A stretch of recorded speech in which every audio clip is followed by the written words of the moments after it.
ফটিকছড়ির হেয়াকোতে পারিবারিক ভূমি বিরোধকে কেন্দ্র করে দুই পক্ষের মধ্যে সংঘর্ষ হয়েছে। গতকাল শুক্রবার সকালে উপজেলার দাঁতমারা ইউনিয়নের হেয়াকো বাংলাপাড়া এলাকায় এই ঘটনা ঘটে। বাংলাপাড়া এলাকার প্রয়াত আওয়ামী লীগ নেতা আব্দুর রবের ছেলে এবং রবের ভাই আব্দুল মোতালেব সওদাগরের পরিবারের সঙ্গে এই সংঘর্ষ হয়। পারিবারিক ভূমি নিয়ে উভয় পরিবারের মধ্যে দীর্ঘদিন ধরে বিরোধ চলে আসছিল। এই ঘটনায় উভয় পক্ষই ভোজপুর থানায় পরস্পরের বিরুদ্ধে পাল্টাপাল্টি অভিযোগ দায়ের করেছেন বলে জানা গেছে। মোতালেব সওদাগর জানান, তার ভাই প্রয়াত আওয়ামী লীগ নেতা আব্দুর রবের মৃত্যুর পর তার ছেলেরা পারিবারিক ভিটা নিয়ে প্রায় সময় বিরোধ করে আসছিল। তারা পারিবারিক পুরো বসত ভিটা তাদের দখলে নিতে চায়। এ নিয়ে স্থানীয় জনপ্রতিনিধি, সামাজিক নেতৃবৃন্দ ও থানা পুলিশের মধ্যস্থতায় একাধিক সালিশি বৈঠক হলেও তারা কারো বিচার ফয়সালা মানতে নারাজ। সর্বশেষ শুক্রবার সকালে জোরপূর্বক পুরনো ঘর মেরামত করতে আসলে মোতালেব ও তার ছেলে বাধা প্রদান করেন। এ নিয়ে দুপক্ষের মধ্যে কথা কাটাকাটির এক পর্যায়ে রবের দুই ছেলে মোতালেব সওদাগর ও তার ছেলে হাসানকে মারধর করে। জায়গা লইয়া ফারাফারি সবসময় 3-4বার গ্রামবাসী বা মেম্বার সর্দার এরা বসছে, এটা তার মানে না যে ভাগ করে দিব এই অবস্থায়। তারপরে আর পুলিশের কাছে গেছে, পুলিশ আইছে, 2বার আইছে বাড়িতে পুলিশ।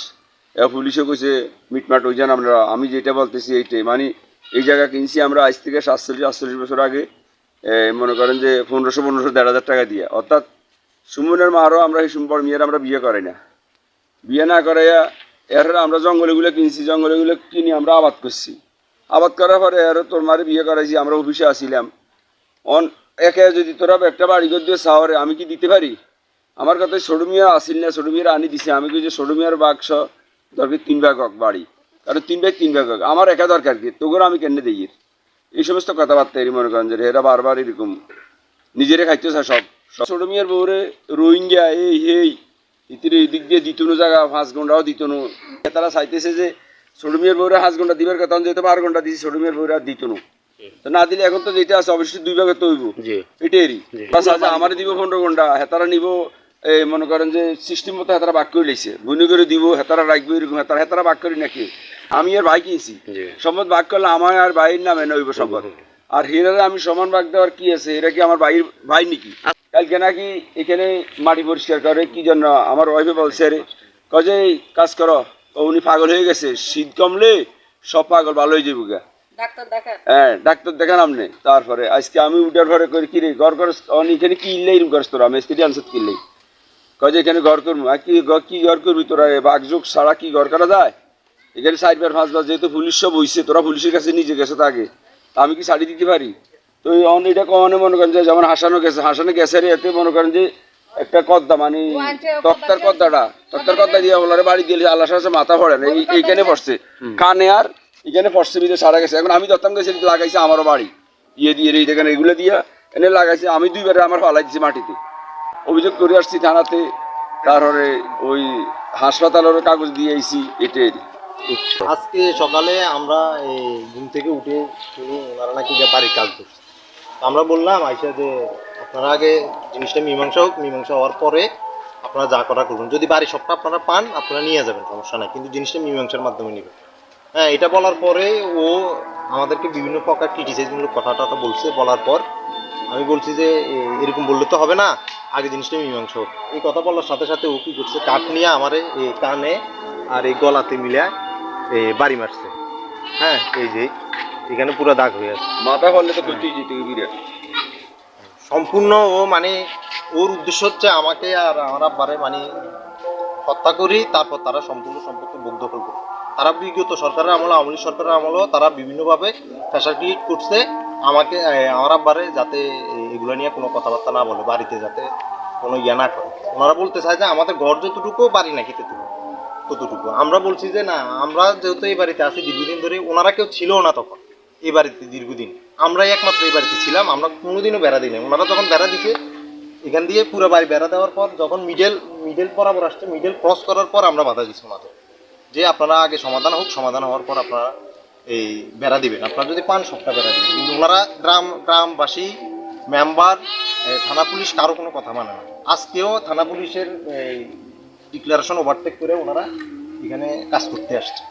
আগে আমরা বারবারে বলে আসছি আগে মীমাংসা হোক, মীমাংসা হওয়ার পরে আমরা জিনিসটা এই যদি আপনারা পান নিয়ে যাবেন সমস্যা নেই। আমরা আজকে বুজপুর থানাতে গিয়ে অভিযোগ করছি এবং আমি চাই এটার এই একটা সুষ্ঠু তদন্ত কইরা সুষ্ঠু এবং দোষী যারা আছে তাদেরকে অবশ্যই আইনে আনা হোক। এদিকে প্রয়াত আওয়ামী লীগ নেতা আব্দুর রবের ছেলেরা পাল্টা অভিযোগ করে বলেন, তাদের পৈতৃক বসতভিটা পুরোটাই ভোগ দখল করতে চায় তাদের চাচা মোতালেব সওদাগর। শুক্রবার সকালে তারা তাদের পুরনো ঘর মেরামত করতে গেলে মোতালেব সওদাগর ও তার ছেলে অন্যান্য লোকজন সহ তাদের উপর হামলা করে। এক পর্যায়ে তাদেরকে ঘরে অবরুদ্ধ করে রাখে। পরবর্তীতে জাতীয় জরুরি সেবায় ফোন করে এলাকাবাসীর সহায়তায় তারা রক্ষা পান। এটা আমাদের ঘর, আমাদের জন্মস্থান। এখন পুরো বাড়ি আমরা বুনেছি, নেওয়ার পরে ওনাদের কাঁদছে। তখন ওনার বয়স কত ছিল উনি জানেন। তো আব্বু ওনাদের প্রতিষ্ঠিত করছে। তারপরে বাড়িতে এক পাশে কর্নারে ওনাদেরকে দুই ভাইকে থাকার জন্য জায়গা দিছে। এটা নিয়ে কোনো সমস্যা ছিল না। 2024 সালে জানুয়ারিতেও কোনো সমস্যা ছিল না। আসলে আমি একজন প্রবাসী, তো আমি বাড়িতে আসলে তখন আমার ঘরে আসা যাওয়া করি। তখন 2024 সালেও আমি এটা ঘরে মেরামত করছি, তখন কোনো সমস্যা ছিল না। যাওয়ার পরে আমাদের ঘর উনি ভেঙে ফেলছে। এখন আসার পরে আমাদের ঘর মেরামত করতে গেছি, আজকে যাওয়াতে উনি বাধা দিছে। বাধা এক পর্যায়ে তর্কাতে হয়েছে এগুলো, কিন্তু উনি বলতেছে এগুলো মীমাংসা করার জন্য। মীমাংসা কী আছে এখানে? আমি তো ওনাদের জায়গাতে যাইনি, আমার জন্মস্থানে আমরা গেছি। আমাদের বাবার ভিটা এবং আমাদের সবাই 50 বছরের ঘর, এটা আমাদের সবাই জানে। এখন বলতেছে এটা একটু ওনার ঘর, এটা কীভাবে সম্ভব হয়? আমরা বাবা মারা গেছে 2008-এ, ওনার থেকে কোনো সহযোগিতা পাই না। অথচ আমার আব্বু সারা জীবন ওনাদেরকে কি প্রতিষ্ঠিত করার জন্য সময় সব কিছু ব্যয় করছে। তো এতদিন কোনো সমস্যা ছিল না। হঠাৎ করে আমাদের ঘরে আমরা ঢুকতে যাইনি, গেলে উনি বাধা প্রদান করেন। আমরা এটা নিয়ে অভিযোগ, থানাতে অভিযোগ হয়েছিল এবং ওরা বইটা করছিল, ওটা মীমাংসা হয়নি। কারণ উনি মানতেছে না যে এটা আমার বাবার জায়গা। উনি কোনো প্রমাণে দিতেছে না এবং উনি গায়ের জোরে বলতেছে যে কিনতে আমি কিনছি। কিনলে তখন ওনার বয়স কত ছিল, কত সালে কিনা হয়েছে, এটা প্রবীণ যারা ছিল যখন আব্বু কিনছিল ওনারা সব জানে। ওনাদের কোনো স্টেটমেন্ট নিলে আমরা বুঝতে পারি। আসলে আমাদের চাওয়া হলো, আমাদের ঘরে আমরা দীর্ঘদিন না থাকাতে ওনারা আমাদের যে ঘরের যে দখল নিতে চায়, আমরা ওনাদের দখল যে এটা থেকে আমরা উঠতে চাইতেছি। আমাদের জায়গা, আমাদের বাড়ি আমরা ফিরে পেতে চাইতেছি। এটা নিয়ে ওনার সাথে আমরা বিল চাই না। আমাদের জায়গার প্রতি ওনাদের দাবি যেন না রাখে। ওনাদের জায়গাতে আমাদের কোনো দাবি নেই। আমাদের চাওয়া হলো, আমাদের ঘরে আমরা দীর্ঘদিন না থাকাতে ওনারা আমাদের যে ঘরের যে দখল নিতে চায়, আমরা ওনাদের দখল যে এটা থেকে আমরা উঠতে চাইতেছি। আমাদের জায়গা, আমাদের বাড়ি আমরা ফিরে পেতে চাইতেছি। এটা নিয়ে ওনার সাথে আমরা বিল চাই না। আমাদের জায়গার প্রতি ওনাদের দাবি যেন না রাখে। ওনাদের জায়গাতে আমাদের কোনো দাবি নেই। আজকে কাজ শুরু হয়েছে, আমরা মিস্ত্রি নিয়ে আসছি, আমরা কাজ দেখা দিতে গেছি। আমার চাচা আয়সা উনি মিস্ত্রিদেরকে হুমকি দামকে দিচ্ছে, আমাদেরকেও হুমকি দামকে দিচ্ছে, সন্ত্রাসী দিয়ে আমাদেরকে মারবে ধরবে। গত মাসও এরকম অভিযোগ করছি থানাতে, আমাকে মারার জন্য শ্রেণী নিয়ে আসছে। আমি এগুলা সব ডকুমেন্ট থানাকে দেখাইছি, যাদেরকে দেখানো দরকার সবাইকে আমি দেখাইছি। এখন আমার আজকের যে ঘটনাটা, আমরা চাচাকে বলছি যে এটা আমাদের জন্মস্থান, এই ঘর, এখানে আমাদের সব কিছু বিচারে বৈঠকে যেটা সিদ্ধান্ত হবে সেটা আমরা সবাই সমন্বয় করে একটা সিদ্ধান্ত নিব।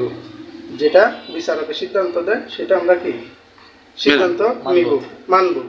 এখন উনি আমাকে, আমার ভাইকে পূর্বের নেয় সন্ত্রাসী হুমকি দামকি দিচ্ছে। এবং আজকে সকালবেলা আমার স্বাস্থ্য ভাই আমাকে মারার জন্য তেড়ে আসলে পরে আমার চাচা কী করে আমাকে ধাক্কা দিয়ে ফালাই দিলে আমার চাচি, আমার স্বাস্থ্য বোন ও বাড়ির ওদের 10-12 জন যারা ছিল সবাই আমার উপরে ঝাঁপাই পড়ছে। পরে আমি নিজেকে সেভ করার জন্য গেছি, এতগুলো মানুষের সাথে তো আমি ফাটতেছি না, আমি ঘরে চলে গেছি। ওনারা তালা মারি দিছে, ওনারা ঘর ভাঙচুর করবে, ঘর জ্বালাই দিবে। এই আমার স্বাস্থ্য ভাই হাসান বলতেছে 1 ঘন্টার সময়, 1 ঘন্টার ভিতরে সব কিছু তছনছ করে ফেলবে। ও ফেসবুকে স্ট্যাটাস দিছে, আপনারা দেখবেন।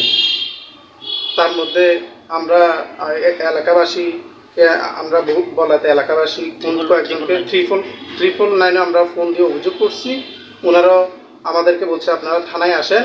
তারপরে আমরা এলাকাবাসীকে আমরা জানানে আমাদেরকে ঘর থেকে সেভ করে বের করছে। তারপর আমরা থানাতে গিয়ে আমরা অভিযোগ দিয়ে আসছি।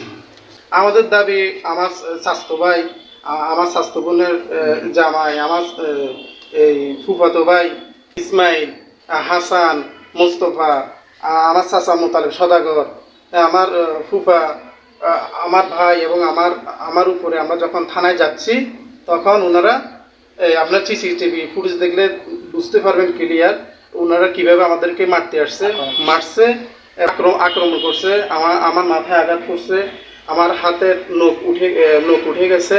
হ্যাঁ, আমি চিকিৎসা নিয়েছি নাজিরহাটে। আমাদের দাবি, এই এলাকাতে আমার বাবা ভাই বোন সবাই ছোট ছিল, মা বাপকে নিয়ে আসছে, সবাইকে খাওয়াইছে, পড়াইছে, বোনদেরকে বিয়ে দিছে, ভাইদেরকে ব্যবসা বাণিজ্য ধরাই দিছে। এখন আমার বাবা থাকা অবস্থায় ওনাদেরকে যতটুকুর মধ্যে দিয়ে গেছে ততটুকুর মধ্যে কি ওনারা সীমাবদ্ধ থাকবে, এটাই এ আমাদের নিয়ে একই বসতভিটায় বসবাসকারী এই দুই পরিবারের মধ্যে চরম উত্তেজনা বিরাজ করছে। বিষয়টি সুষ্ঠু তদন্তপূর্বক আশু সমাধানের জন্য প্রশাসনের সহায়তা কামনা করেছেন স্থানীয়রা।